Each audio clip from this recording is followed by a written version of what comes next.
ないんじゃ。だな。あとこいつをご覧よ。珍品中の珍品。なんと2万年前のスマホロトムの化石さ。うわ、この店すげえ。2万年前にスマホはないだろ。あと他に。 Without a doubt, no question, the best part of this episode was definitely the Rotom fossil moment. Like, this old dude brings out, he goes and he grabs, like, he's like, this is Rotom 2,000 years old. And freaking Freed was like, I don't know if they had smartphones 2,000 years ago, bro. And I just thought that was like the funniest moment this episode. So here's where we are with Pokemon Horizons. Is I have come on here week after week and I've kind of sung the praises of Pokemon Horizons, and rightfully so. It deserves all the praise that I have given it, and as many viewers that have watched it, I'm sure feel the same way. It deserves all the high praise because we're 28 episodes, 28 essential weeks, right? It's been on since roughly like what, April, I believe it's the anime's been on. So it's been on now for 6 months, 5 months, 5 months, maybe it was May, but 5 or 6 months this show's been on, and it still hits every single week. And again, this episode wasn't exactly thrilling. It wasn't like the best episode of the season, but this episode epitomizes why I think that they've hit the nail on the head with Pokemon Horizons and 𝐒𝐿𝐴 as our leading character. Here's the events that happened this episode. And, at the end of the day, we have to remember, right, the core audience of this show is very much meant to be kids first. And then secondarily, it's us old folks, who happen to enjoy the product and what Pokemon does for us. But even then, we can still take life lessons from this show. Just like if we were to boot up Captain Planet today on how we should save the planet and be conscious about recycling and doing these things you can still take those lessons away, even if you're an adult, right? You could be like, yeah, I haven't been recycling. I kind of been sucking at that. So you can still take this life lesson. So why am I saying all that? Okay. The events that happened this episode is Grandma sent us to go and meet up with one of her really old friends who is a connoisseur of artifacts and who was a dungeon explorer, was a explorer of really ancient ruins and stuff. And she sent 𝐒𝐿𝐴 to go and investigate the really ancient Pokeball that they have.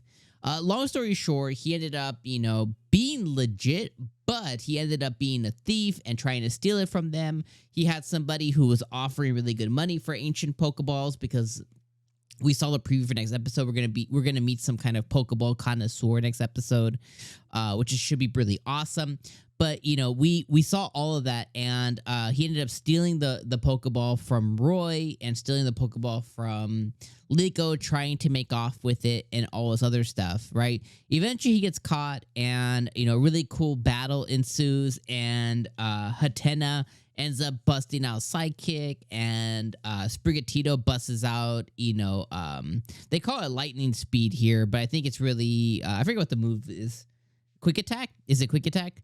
Ends up busting out quick attack, and it's a really cool battle. Okay, so we get a really cool battle with multiple Pokemon like Lampent and Amoonguss or whatever, and we get some really cool battles this episode. And then obviously Captain Pikachu comes in and just whoops ass. Okay, he just thunder punches everybody. He's just da da da da da da da da da. He's Mike Tysoning all these Pokemon with thunder punches. So we get some really cool stuff. Ultimately, we see old dude's redemption arc where Diana comes in, her grandma, and we get some really emotional things, and we get some really cool life lessons of somebody who the world pushed down, and he still has an appetite to be what he was against, but he's constantly failed, and he doesn't know what to do next. And she's like, you need to follow your heart, and what does your heart want to do? And he's like, but it always hurts to fail. And she was like, well, the first step and the hardest step is admitting that you will fail or you could fail, but keep pushing past that. And like these little lessons that they show, especially with kids, because like the biggest thing, if you remember being a kid, depending, or maybe you are one, right?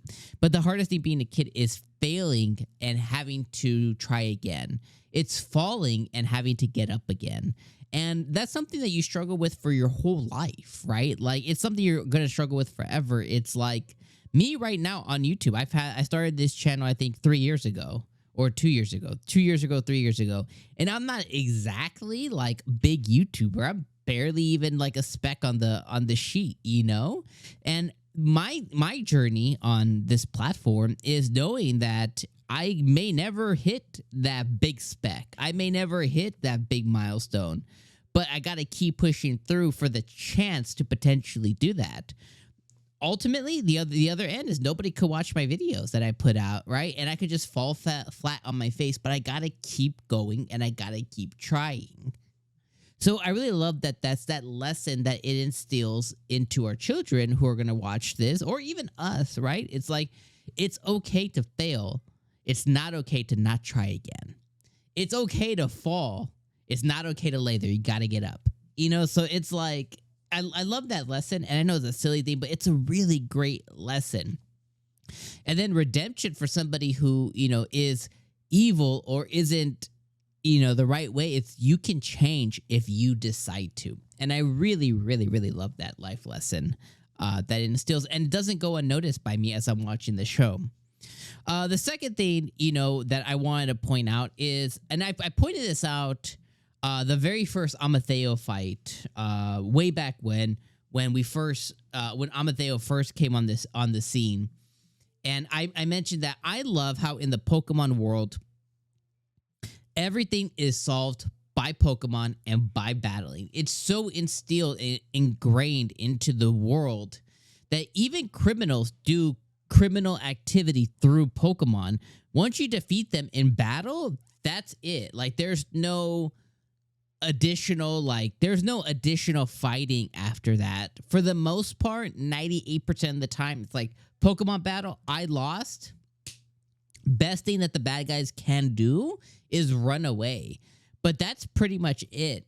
And I remember seeing on TikTok the other day, or maybe it was I think it was TikTok. I was scrolling through and some guy was interviewing people at like a con, like, you know, some kind of festival, or not festival, but like some kind of convention. And he was asking people like, if you could isekai into any world, what world would you do? And people were choosing, you know, Dragon Ball, My Hero Academia, Naruto, stuff like that. And for me, the answer has always and will always be Pokemon. Since I was 7 or 8 years old, I think it was, when did this come out? 97, I think. I was like 8 years old. Do the math on my age. I'm really old.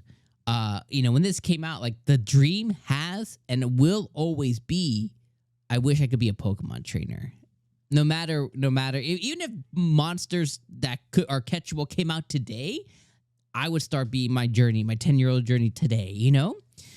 And I love that crime and battles and arguments and everything is solved by Pokemon battles. What kind of amazing world would we live in if any crime, anything could be settled with a Pokemon battle? Like, what kind of amazing world would we live? We would live in such a peaceful world where even the most shit people in the world would solve things by Pokemon battling.